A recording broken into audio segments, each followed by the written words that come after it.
Hi, welcome to 30 Days of Quarantine Clean, my decluttering cleaning challenge. Today, we are kicking off zone 5, which is the living room.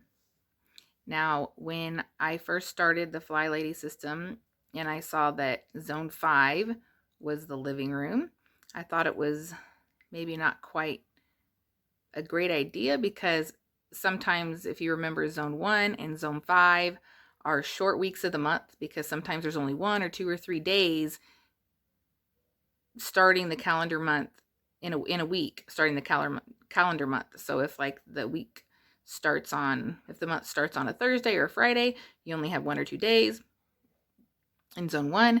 And so if the month ends like on Monday or Tuesday and you only have, maybe a couple days in week 5, and I used to think that the living room in zone 5, which some months is going to be a short week, is that a good idea? Because the living room is such a major place in the house. But then I realized it's actually very well thought out, because even though the living room, den slash family room, any of those kind of living room slash den slash family room is what is supposed to make up zone 5, any of those kind of family areas.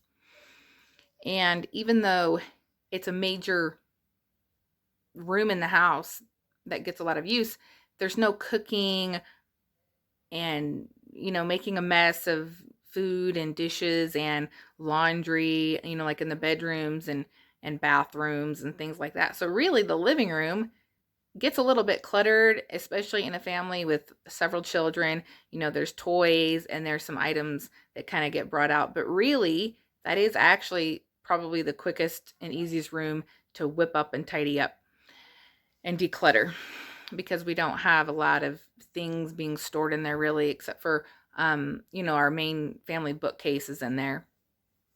So really it actually doesn't take that long to declutter and clean that room. And so it's actually very smart that it happens to be week 5. I guess that's why she designed it that way. Because if there's a short week, then it's definitely okay to go a little short on it and then hit it a little harder the next month, or when it's a longer week. So anyway, that's what we're going to be doing, the living room. So make a list of of things in your living room that you'd like to get to as far as decluttering or deep cleaning tasks, so you can have a direction for what you want to hit and not forget. And that way you know your mission. And if you don't get, you just go down the list, and what you don't get can be in your 15 minutes. You can tackle another day, or when you come to it again next month. I'm going to go ahead and add another room in with the living room, because I have we enclosed the patio that was original to the house. We enclosed it into a room, so that's actually now another room that needs attention. So I'm gonna put my living room and that patio room addition in that zone as well for zone 5. So I can work on the living room or I can work in the patio room, so I have that flexibility. I always like a little flexibility, because sometimes I'm just maybe in the mood to go work on this room, and that way I'm not super limited on what I have to do. If I don't have to do, a certain room, I do have the flexibility to choose something else or choose another room if I just want to change of scenery, or I can, gives me a little bit of freedom, and that makes it feel better for me. So that's what we're going to do this week, and that's going to take us from today, the 27th, till Thursday. The end of the month is Thursday, the 30th. So that will be it. And that will conclude our 30-day challenge. So we just have a few days left.